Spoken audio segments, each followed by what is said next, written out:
Great. Welcome everyone to session 2 of Oxygen Therapy and Critical Care, the case-based series. Today's topic is Diagnosing Hypoxemia and Pulse Oximetry. The session will be led by Professor Pauline R. Banguti, Liberata, Dr. Honorine Ingabire, Dr. Jean-Paul Muvukiehi, and Dr. Francois Xavier Uwimana. Before we begin, we just have a couple of notes of housekeeping. Our programming is based on a foundation of love and respect. Please respond kindly rather than react if you disagree with something that is said. It is everyone's responsibility to keep the webinar a safe space. We will be using the chat function for question and answer. The button to use the chat is at the bottom of your screen. Please send all questions and comments through the chat box and feel free to introduce yourself. If you're calling in, please turn on your video if you can, and position your webcam effectively to show your face if alone or to capture the whole group. If you have any IT issues, send us a message in the chat. We'll be pleased to help you with any technical challenges. And the session is being recorded, and your attendance is consent to be recorded. And we will be circulating the recordings afterwards so that you can rewatch the session if you would like. And then finally, please be mindful of infection prevention and control. Try to limit the number of people joining from one gathering place and practice physical distancing. And so with that, I'll pass it on to Professor Banguti. Thank you very much, Alana, for the organization or logistics. Thank you very much to the ECO project. Today is session 2 of the 12 will be to run this year.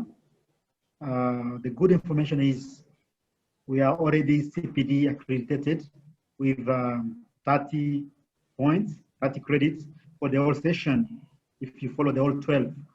And as we promised, the level 1 will be 4 sessions up to April. That will be 10 credits. Then the rest 8 sessions starting May will be another 20 credits. So today, if Alana can share the slide.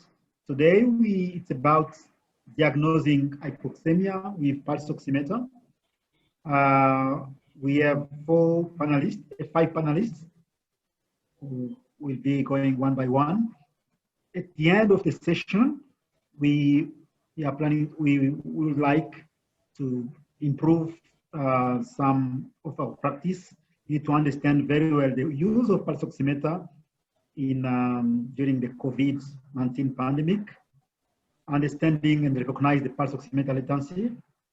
We need to know how to select when to start oxygen and which flow to use for which patient. We need using the Lifebox triage tool, and not only to increase, but we need also to learn how to titrate and when to start the escalating care. We need to assess by the presentation. We will all assess what do we have in our unit as device for oxygen delivery, for oxygen supply, and also what is our source of oxygen. Then also we learn to know to compare data obtained from the use of pulse oximeter and what are the limitations when you are reading from the pulse oximeter. So pulse oximeter is a good tool, but you need to know how it works and the limitations so you don't interpret the wrong data. So the next presenter will be Xavier, who will introduce you the case. Xavier, over to you. Thanks, Professor. The next, please.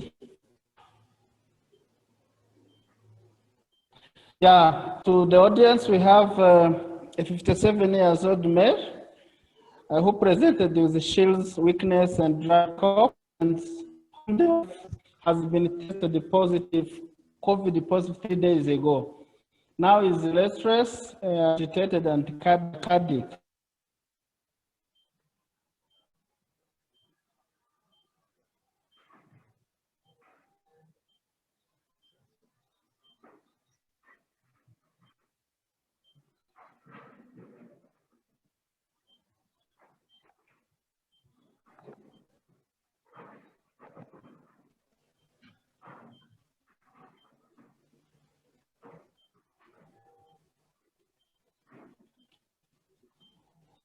Next.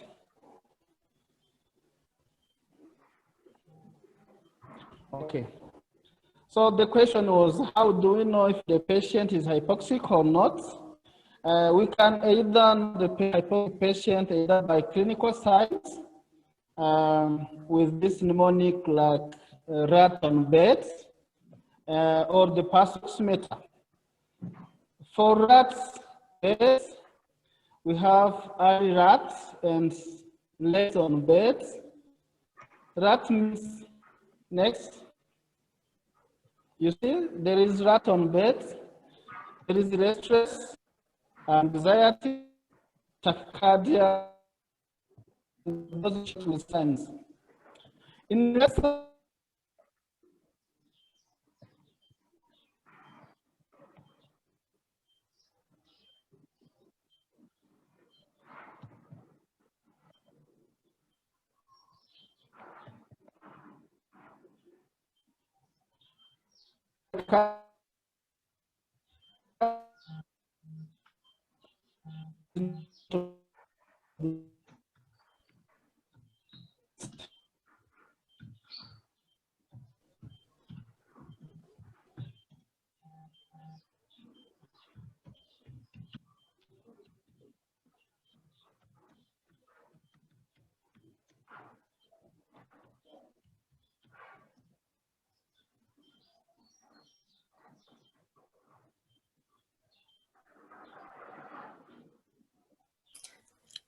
Professor Banguti, I think Dr.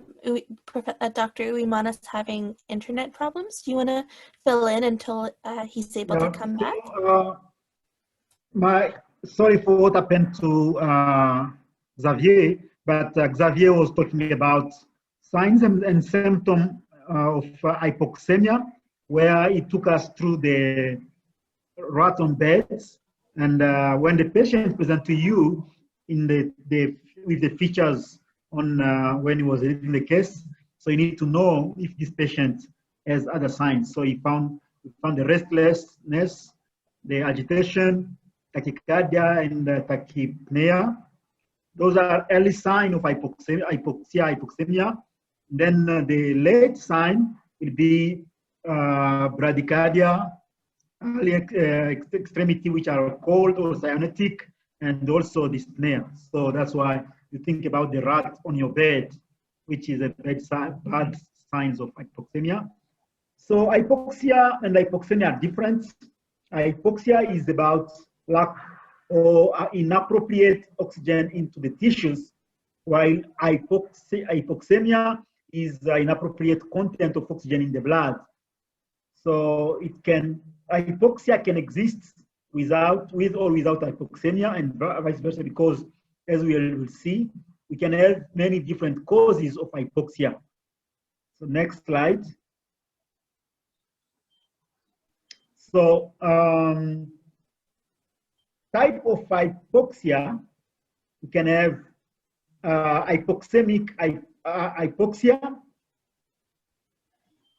and also hypoxic hypoxia. We talk about hypoxic hypoxia when the partial pressure of oxygen into the alveolar is low, which will cause for sure hypoxemia and hypoxia late. But sometimes you can have good oxygen in the alveolar, in the blood, but having just vasoconstriction or ischemia, which is called ischemic or stagnant hypoxia. Suppose if you have cardiac failure, you will not perfuse very well your periphery. This one was discussed last time. So for the hypoxemia, it's all the cause which will lead to low oxygen into the blood, either high altitude, hypoventilation, and vacuum mismatch.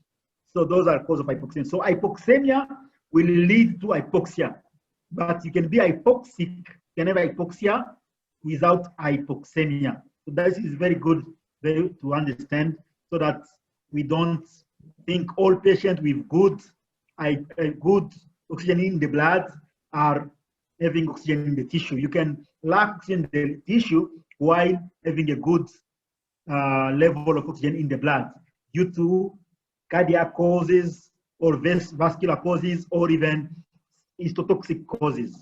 Next. So, when the oxygen is moving, as you know, oxygen comes from the air. So it moves from the air to the lungs. From the lungs, then it goes into the blood. Then from the blood, it goes up to the tissues. So you can have good level of oxygen into your blood because you are having a good level of oxygen in the air. The lungs are breathing very well, but still lacking oxygen into your tissues. So we can have external respiration and internal respiration. The external respiration is all going with the airways, the lungs, up to the blood.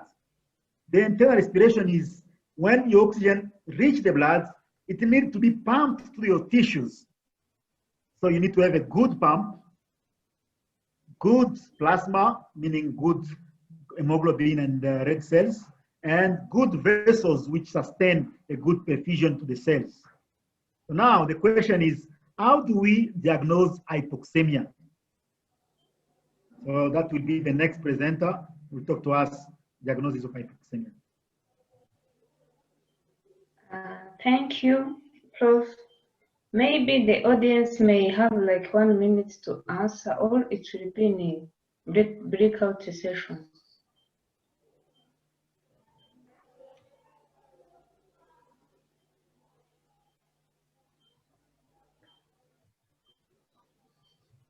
Thank you. I see they are not answering.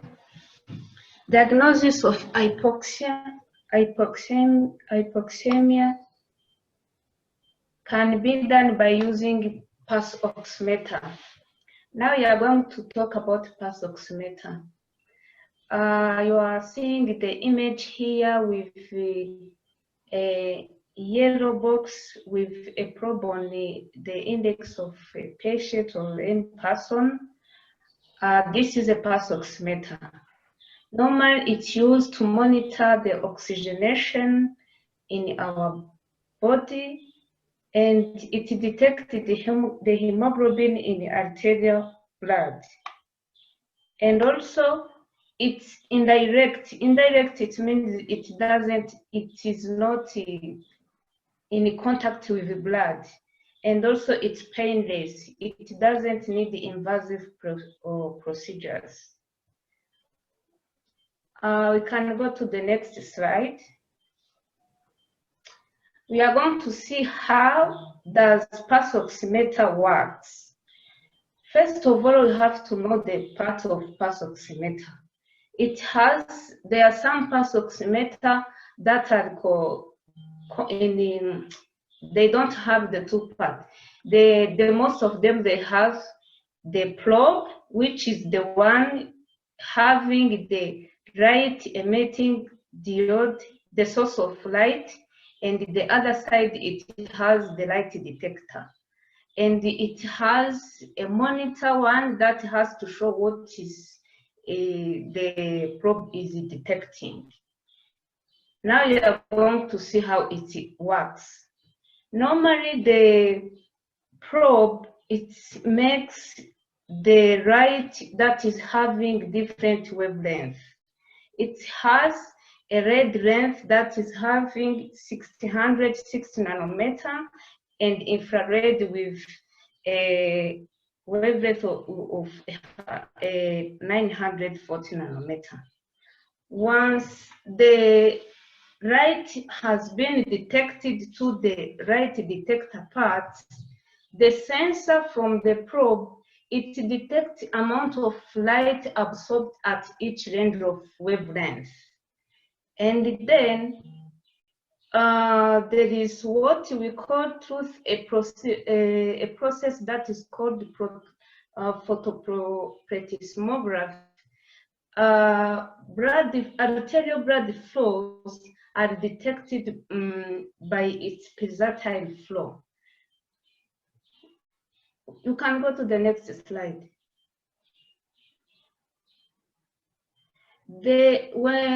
For the pulsatile flow, it creates what we call alternate current. Here you see that is stand for AC. And then there is a non-pulsatile arterial blood that is made by venous and capillary blood and tissues. The pulse oximeter, it calculates the relation of oxyhemoglobin and the oxyhemoglobin in arterial blood only. And then that relation, it's displayed on the screen of pulse oximeter as a percentage that will show the saturation. We can go to another slide. Now you are going to see the accuracy and how to use the pulse oximeter. How we use the pulse oximeter, it can be placed, the probe can be placed on the finger, mostly the index and the first finger. And then it can be positioned the two or the air lobes. And make sure where you are putting the probe, we have a pulse, as it is called a pulse oximeter. It has to be a power on. Some of them, they are chargeable. Make sure they are chargeable. And then after putting and charging on it, you have to see if the screen is showing the pulse rate and the saturation. The pulse rate and the saturation, they goes most of the time with a waveform. And to have a good accuracy, that waveform have to go with the pulse of the patient or the pulse on the EKG monitoring. And the pulse oximeter, while you are using it, you have to have an audible beep. That audible beep is corresponding to the heartbeat. And that audible beep, it goes with a change of oxygen saturation. That change of beep and saturation, it is the one. When we have a low saturation, we have a low beep. And when we have a high saturation, a normal high saturation, we have a high beep. Now you are going to see the limitation of using pulse oximeter. In the limitation of using pulse oximeter, we may have false low and false high result on the pulse oximeter. Most of the time, movement, shivering, or electrocautery, they interfere with the pulse oximeter to spread the normal range to detect the pulse, the arterial pulse. Vasoconstriction that may come from coordinates of medication, it's related to the absence of the pulse. Once you don't have a pulse, the pulse oximeter can't work. Dysarthmia, also they interfere with the pulse that will be used to have the plethysmography that is showing the heartbeat and that's showing the arterial blood flow on the screen. And also methymoglobin, also it interfere by having the same absorption at wavelength of 600 nanometer and this 940 nanometer. And also the carbon for false high result, the carbon monoxide, it has the same, it absorbs the same rate like hemoglobin, then it gives false result high one because it's high affinity on oxygen than hemoglobin. So you will have false high result of saturation. Now we are going to see how to treat hypoxemia. Now is Dr. Jean-Paul who is going to talk. Dr. Honorine, before we move on, there was a question in the chat. Someone asked, what is methymoglobin? Methymoglobin is another molecule in the blood that is coming from the muscles, and also it has the capacity of absorbing light at wavelengths of 660 nanometer and also at a wave of 940 nanometer.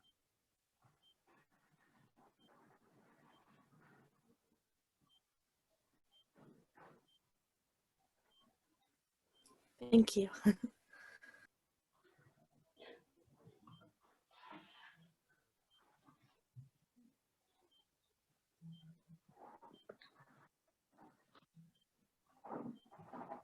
Next So we are slide back is on the case, and Jean-Paul is presenting this part.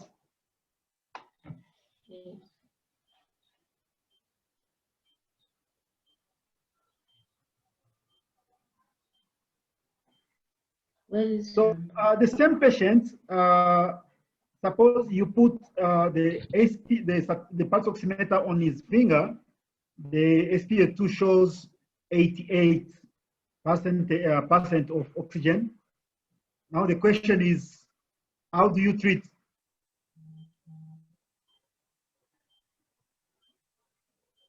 How do you treat this patient with SpO2 88? Meanwhile, Alana, can we unmute Jean-Paul?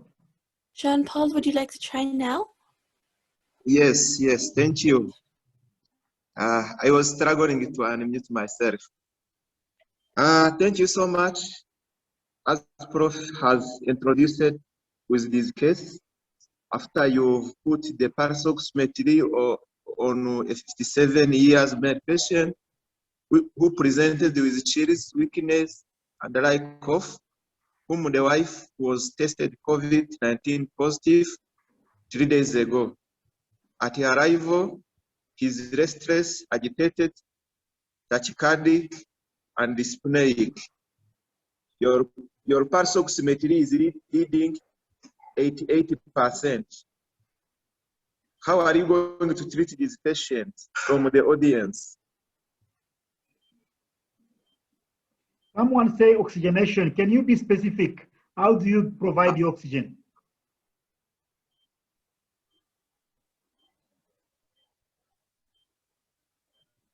Someone say 10 ml oxygen therapy with non-rebreather mask. Someone else?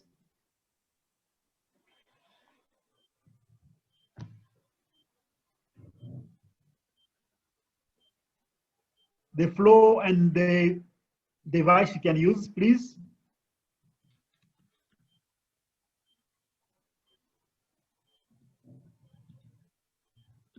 Someone say facial mask. Which flow?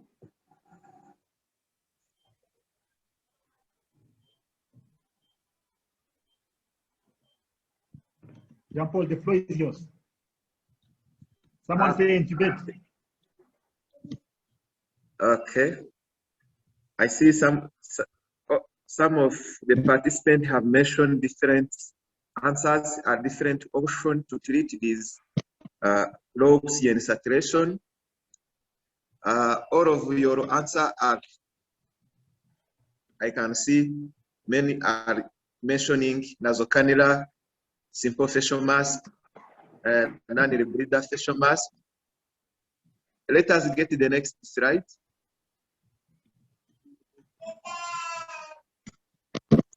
As you know, there are different type of oxygenotherapy option, different device, starting from nasocannula. The nasocannula is the starting one when you have a patient who needs oxygen, like a flow of 1 to 6 liters per minute, and knowing that the FiO2 will be ranging from 25 up to 40%. So if a patient is not really very hypoxemic, you can start with nasocannula. If the nasocannula is not working, and from nasocannula also remember when you put a flow like 80 liters per minute, you are not helping a patient. Instead, the patient will feel uncomfort, and there is no need. You are giving much oxygen, which will not help the patient. So it is important also to know the maximum flow of each device. The next slide, the next device will be simple facial mask. If the nasocannula is not working, then you move on simple facial mask, where you can go around 5 to 10 liters per minute. This is the flow. If this one is not working, then you will go to the next one. Remember also the FiO2. The simple facial mask will give you an FiO2 between 40 to 60%. Again, this one you can use on a patient who's having a moderate hypoxemia. Nasocannula is someone with a mild hypoxemia. If the simple facial mask is not working, don't you go on flow of 12 up to 15 for simple facial mask, it will not help. Then think about the facial mask with reservoir, which will give a high FiO2, which is ranging from 65 up to 95%. However, some literature will find that it can go up to 100. This is the very useful one for if you have a patient who is really very hypoxic and you've tried the other device which has not helped. There is the last one, which is you can use also Venturi mask with this flow, which is mentioned from 2 to 15 liters per minute. But let us say about nasocannula, high flow nasocannula. This high flow nasocannula is different with this simple nasocannula. This is quite different, as even you can see on the image. These are quite different. And this high flow nasocannula is very powerful to deliver a max FiO2, because it can give an FiO2 from 21 to 100. And the flow also, you can go up to 60 liters per minute. This is very, very, very super. And this one is also being used in COVID, in this COVID situation, but we don't have it in our setting. Let's have the next slide.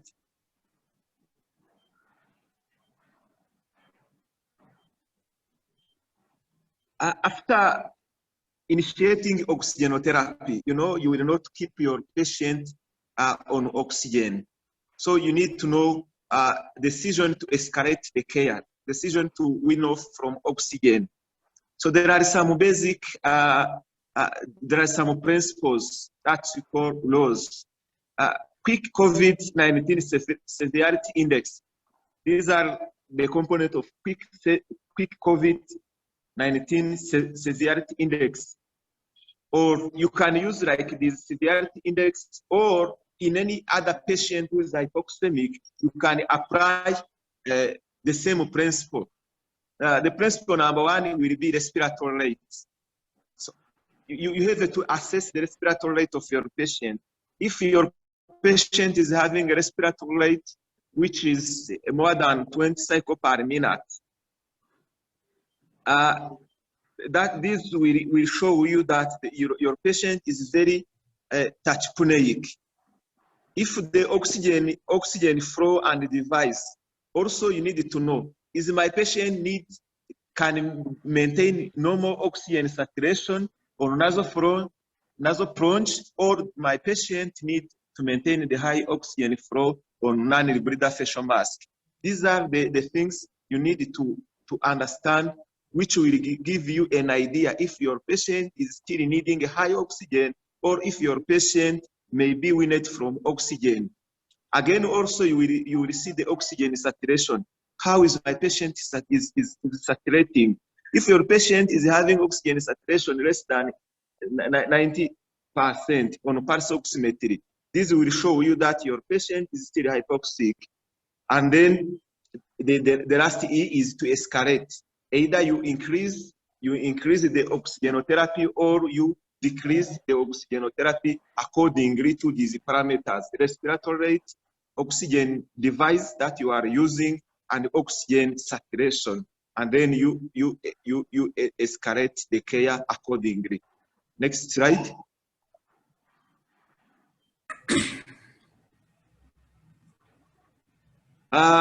Again, these are I have already mentioned about these devices, which type of oxygen device, and how much of the flow and the FiO2 they can deliver according to the patient you are having. After explaining these devices, how they are working, now all of us, we understand that with this patient who has oxygen saturation of 88, so we can start by nasocannula.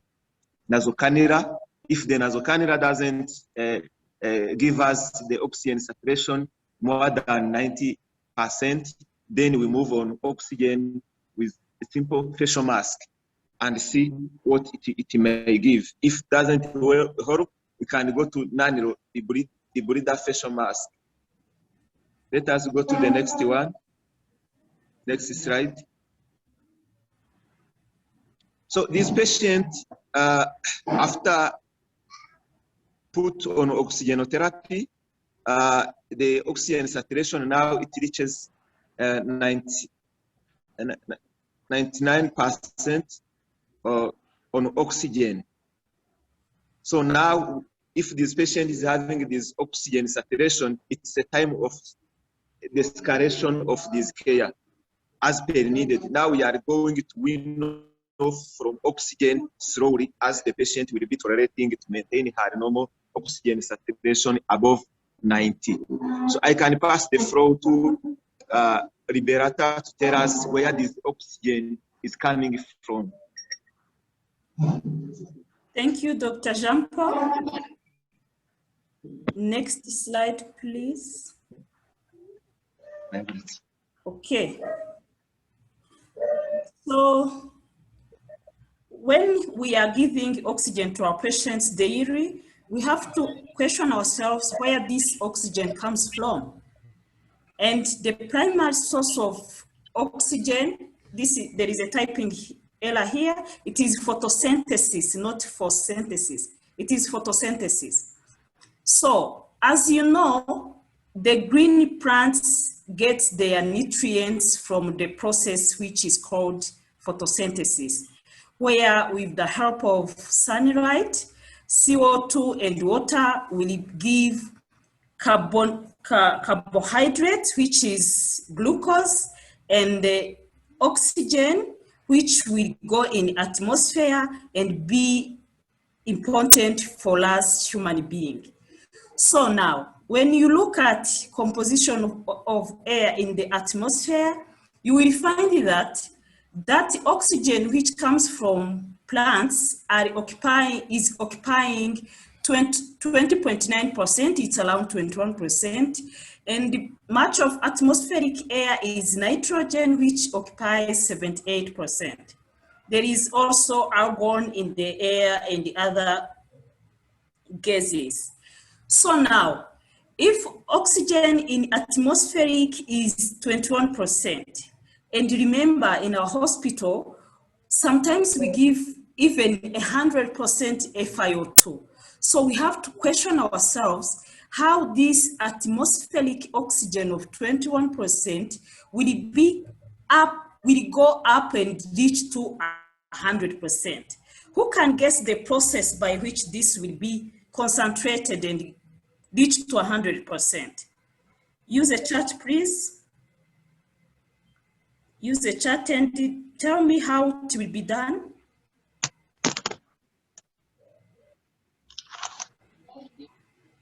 No response? Next slide, please. So the first mean that we have here is oxygen concentrators. I don't know if you've ever seen this device, filtered and concentrated. Yes, some chemical reactions. Okay, thank you so much for your feedback. Let's quickly look at it. We have an oxygen concentrator where it's just a device which has a PSA technology within it. PSA stands for pressure swing adsorption. This technology used an adsorbent which is called zeolite, where this zeolite, remember the oxygen is mixed with other gases like nitrogen, which is in a big amount. So this zeolite will try to absorb the nitrogen and leave out oxygen alone, which will be used to be given to our patients who are hypoxemic. So this device needs always power to work, and a single concentrator can serve for many patients in a ward. So next slide. Next slide, please. Thank you. There is also an oxygen plant. This oxygen plant, it's also use the PSA technology. Again, PSA, it's a pressure swing adsorption, which helps to separate oxygen with other gases. So the difference between concentrator and oxygen plant, it's like oxygen plant will produce large amount. It's like in an industry for making oxygen. So it's also use power for working. Now, if we have now oxygen, in the breakout sessions, I will show you the video about how this oxygen plant will work to produce a pure concentrated oxygen to be delivered to the patient. Now, if oxygen is produced, we have to question how this oxygen will be stored so that we'll be having a continuous supply of oxygen to our patient. Next slide, please. So we have cylinders. I think all of us here, we've ever seen cylinders in our health facilities. This cylinder, either sometimes I've seen where they are placed in the ward at the bedside, and for other health facilities, they are placed outside of the ward. Then they will use cables which goes through the walls and bring oxygen to bedside. So those cylinders, from the audience, how will you know that? If we know that the oxygen is stored there and we are giving it to our patients, how will you know that these cylinders are empty, like oxygen is finishing? From chat? Chat, please. How will you know that these cylinders are getting empty to be refilled? You check on manometer, thank you. You can check pressure gauge, thank you. Thank you. Thank you so much. So these cylinders, okay, there is a manometer, thank you. It has like two gauges. One gauge which will show you the pressure inside this cylinder, and it will keep showing you how oxygen is consuming. Then there is another gauge which you will be using to control the flow rate of oxygen that we are giving to our patient. So there is also, cylinder is one way of storing our oxygen, but also where there is a mean, there is a way of keeping our oxygen in form of liquid, so that when we need a gas oxygen to be given to our patients, it will just be a matter of changing temperature and pressure and modify this liquid oxygen to gaseous oxygen, which will be delivered to our patient. Thank you so much. This is the end of my talk. The next slide is about references, I think. The next, thank you. The floor is for Dr. Pauline. So the next is a breakout session. So we'll be sent in different station with rotation after every 15 minutes, so we can benefit more from what we've learned from this presentation. Thank you. Right, and just before we go into the breakout rooms, a couple notes. So every 15 minutes, we will rotate the rooms. And so to the panelists, someone from Echo India or Assist will message you when there are 2 minutes left, and then when time is up. So please try to wrap up the conversation so that we're not interrupting anything when we rotate the groups around, and we can stay on time. In the rooms, participants, please feel free to unmute yourself if you'd like to say something, or to use the chat box. We want these to be interactive parts of the presentation.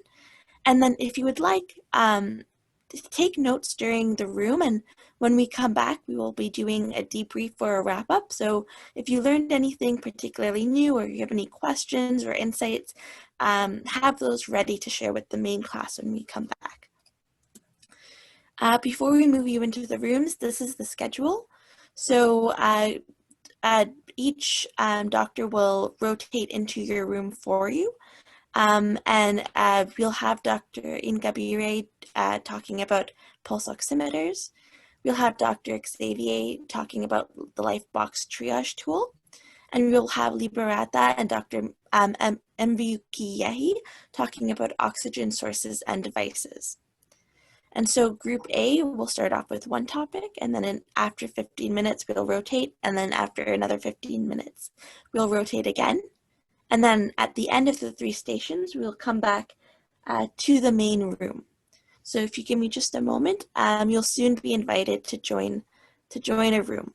When you do join the room, someone from Assist or Echo will be sharing the slides for you, if you would like to use slides. Then we are back 87. So it means at least 80% of people survive from the breakout session, which is a good rate. So can I have some feedback? How do you feel after the breakout session? How do you feel about our session today? Can you write in the chat few feedback or few questions you feel like were not answered?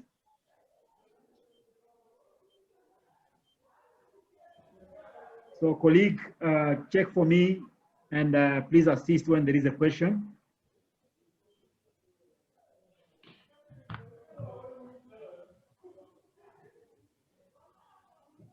So Yes. any question, any non-answered question, like about triage, LifeBox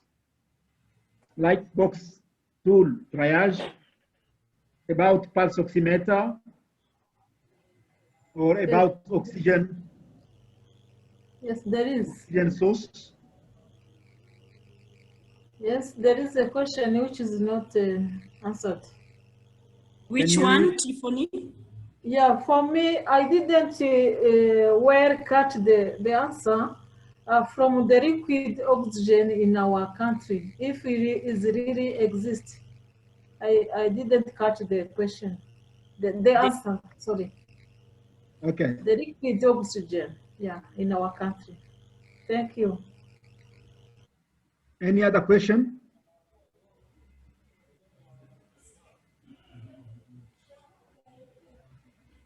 So the liquid oxygen, as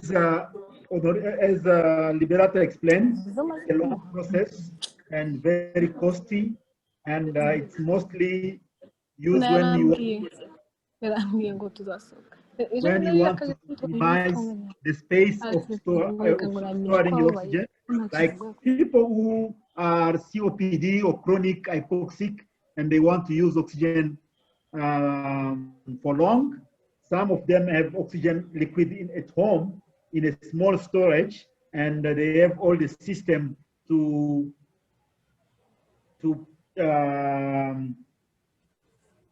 again make it a gas for breathing. So in our country, we don't make liquid oxygen. I don't know if maybe it is made somewhere, I don't know, but for medical purpose, I don't see any institution making liquid oxygen. That doesn't say that some people from Europe or America who are in Rwanda don't have their own liquid oxygen. I never seen it. I know we don't make it, but can't say there is no one who is using it in a private for private purpose. Any other question? Thank you. So there was another question about oxygen toxicity. The first oxygen toxicity we suffer from is poverty. When you take this oxygen, which has been made from very costly methods to concentrate it, we invest a lot of money, human resource, electricity, the whole industry to make it, and you just take and give it to someone who is not in need. If someone needs 2 liters per minute, you give him 10 liters per minute, you are losing 80 liters per minute, throwing into the air. So this is like $100 per hour, throw it outside. So you are impoverishing the hospital. If the hospital spends $1,000 to buy oxygen per month, you throw per hour 100. So we end up lacking oxygen for the next patient. And if he dies, that's the first toxicity.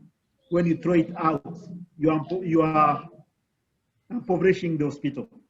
So the second one is goes with some inflammatory process with free radicals to be free into the body and participate in inflammation. The third one can be about atelectasis, which happen because your alveolar survive due to the surfactants and also the nitrogen, which stays as a free gas into the alveolar to keep the tension on the whole of the alveolar. So when you denitrogenate and you put oxygen, which will be dissolved into the blood, so your alveolar end up being empty of gas to maintain the tension on the wall and end up into collapsing and create atelectasis with shunts and all the process of hypoxia and RDS. So there is many elements contributing to the oxygen toxicity. Any other question?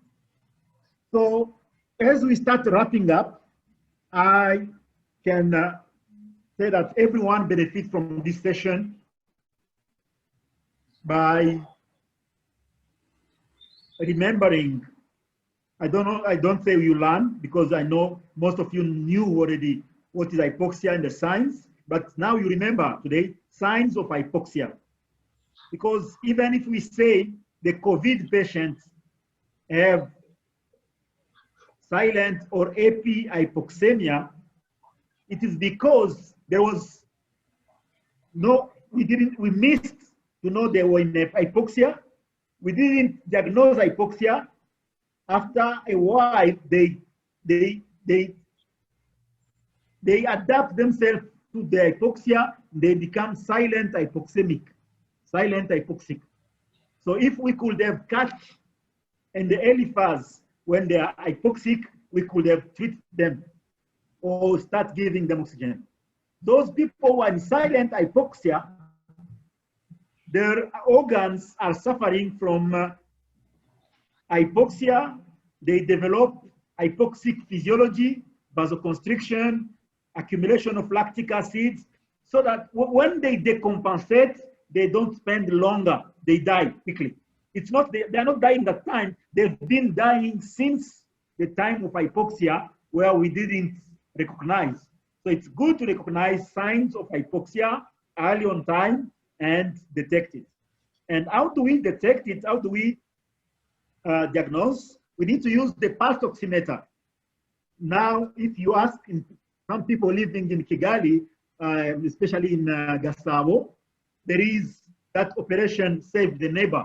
Save the Neighbor operation is all doctors and health professionals living in Gasabo have been called by the mayor of the city to assist the neighbor. There is a number of neighbors in the neighborhood suffering from COVID, hiding themselves in the house, and no one is recognizing until they fall into hypoxia or into viral infection. Then they come late in the hospital. So now it has been encouraged for everyone to check on his neighbor and to make sure they can assist so we prevent complications. So pulse oximeter is being distributed in many families to people to check themselves their level of oxygen. When they are below 90, below 92, they just consult and they can be assisted. So pulse oximeter is a good tool which is being introduced as used to be the stethoscope. Now the pulse oximeter will be in normal use. Everyone should have his own pulse oximeter in the pocket. So there is no advantage to a pulse oximeter without knowing how it works. So we need to know how the pulse oximeter works, how to interpret the number, how to know when the number are going down and what to do. So it's very important to know to interpret the sounds of the pulse oximeter, to know the limitation factors of the pulse oximeter. If you are in coldness, you have the polish on the nails, all those limitation factors need to be known, and to know the action to take when you are the pulse oximeter is showing you a low number. So when you are hypoxic, you need oxygen.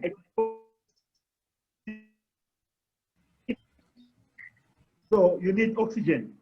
So it means you need oxygen. Someone has opened two devices. There is an echo. Please close it. So someone is asking how much oxygen to use. We need oxygenotherapy goes with titration. You need to titrate. Your patient is hypoxic, you titrate. You start by low FiO2, low fraction of inspired oxygen.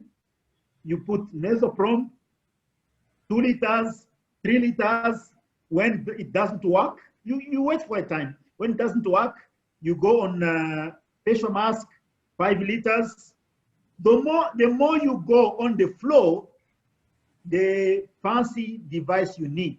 There is no benefit to use 6 liters on the nasoprom because you are losing a lot. It's going just outside, and it's even irritating the nasal mucus. When you need 10 liters, there is no benefit to use a small mask.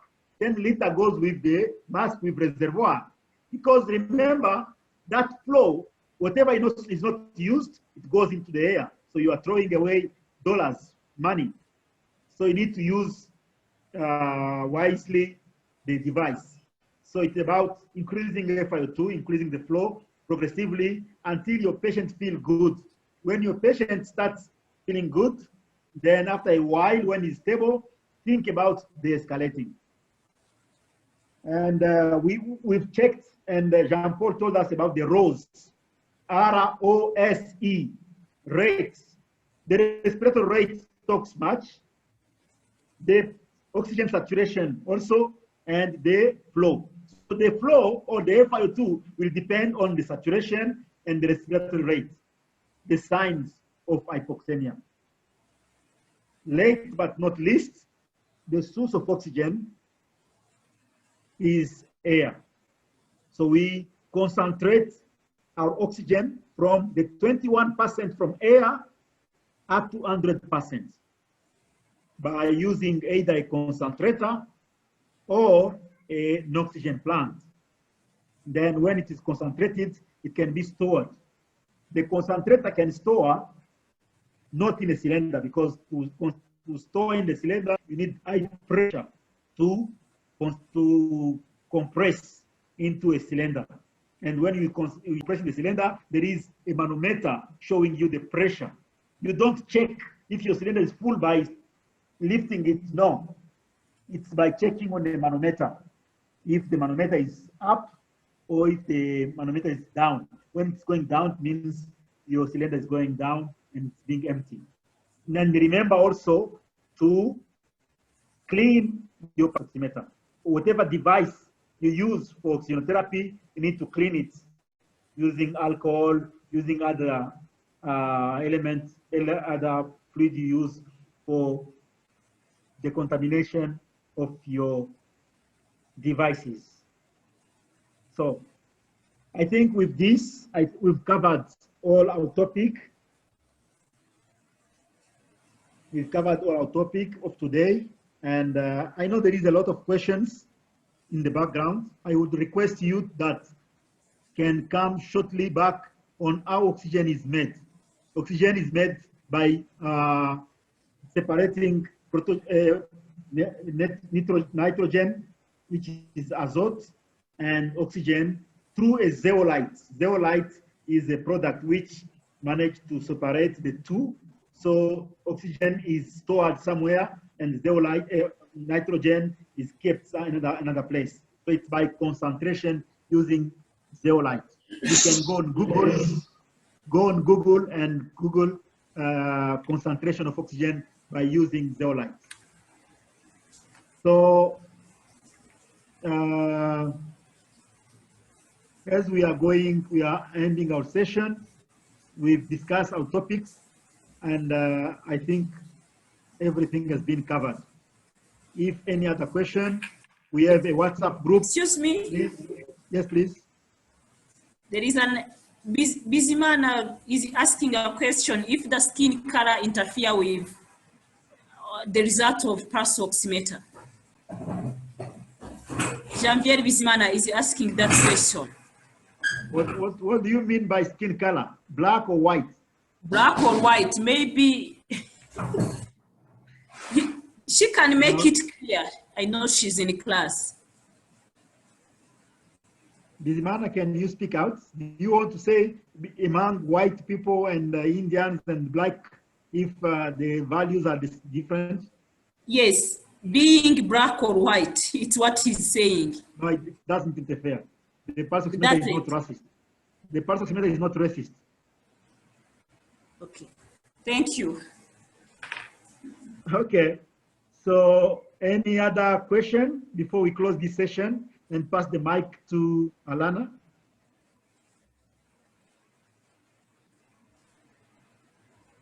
Alana, the floor is yours.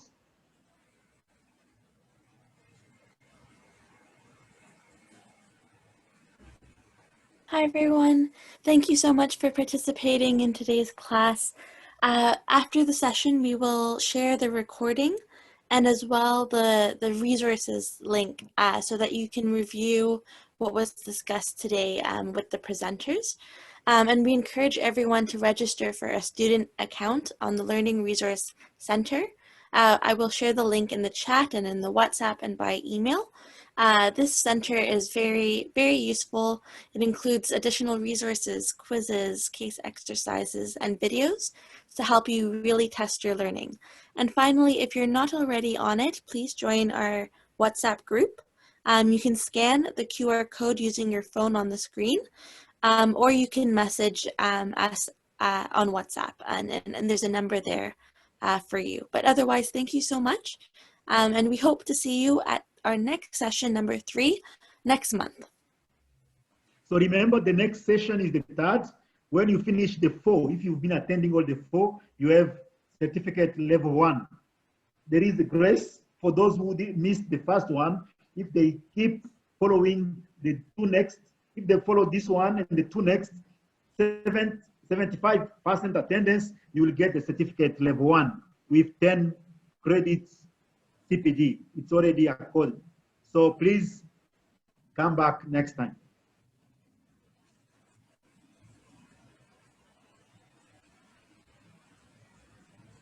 Bye-bye. Bye-bye.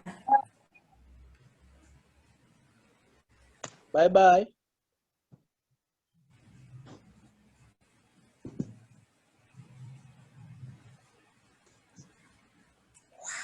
For you.